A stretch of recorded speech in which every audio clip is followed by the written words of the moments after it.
Hey YouTube, well, I hope you're all well on a sunny Sunday here from the UK.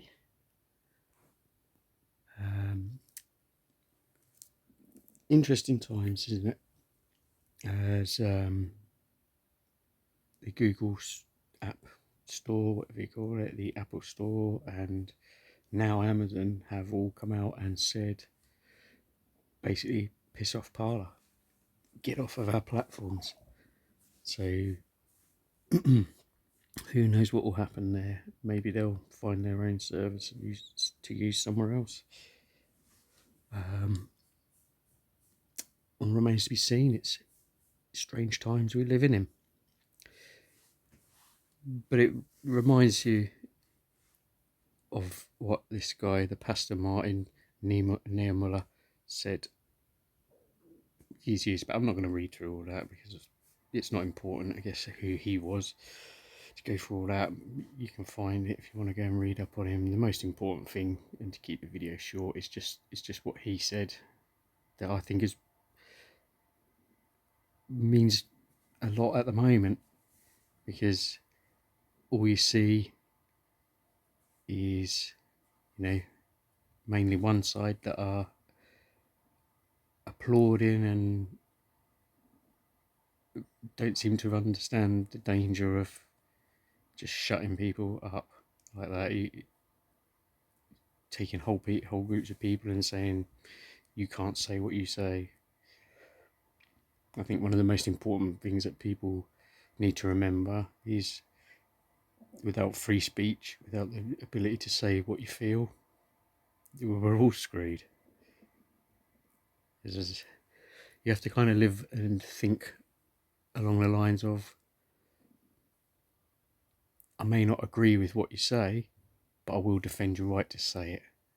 And yes, of course, there are exceptions, and no one would apply that to anyone calling for violence or anything like that. So no, it's not to be twisted and interpreted to mean, oh well, violence is okay, because no, violence is not okay at all, ever. But if you don't stand by the principle of defending what someone says, even if you don't agree with it, where are we as a society? But you have to kind of think, and what the point is the people at the minute that are screaming the loudest, they need to bear this in mind, what Niemöller said. And he said, first they came for the socialists, and I did not speak out because I was not a socialist. Then they came for the trade unionists, and I did not speak out because I was not a trade unionist. Then they came for the Jews, and I did not speak out because I was not a Jew. Then they came for me, and there was no one left to speak for me. And I think that's about as fitting as you can get. So if you're one of these people that are screaming to censor people and this, that and the other, as I've said, when people are calling for out and out violence, of course.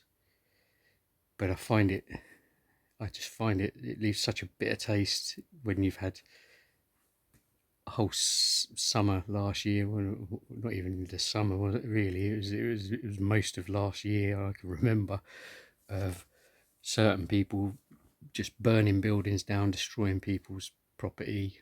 Not here in the UK, but obviously we can observe here in the UK what is going on in other countries. And we see what's happening there, and it's disgusting that a certain group of people can get away with doing whatever the hell they want.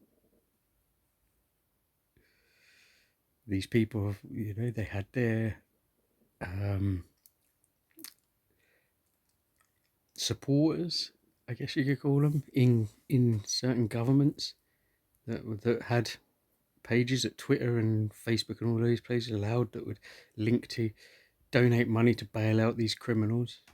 So see the double standards, people, and just remember that as each division becomes more divided, eventually you'll be the one stood there, and there'll be no one come to speak for you. That's all I've got to say. Thanks for watching. Peace out.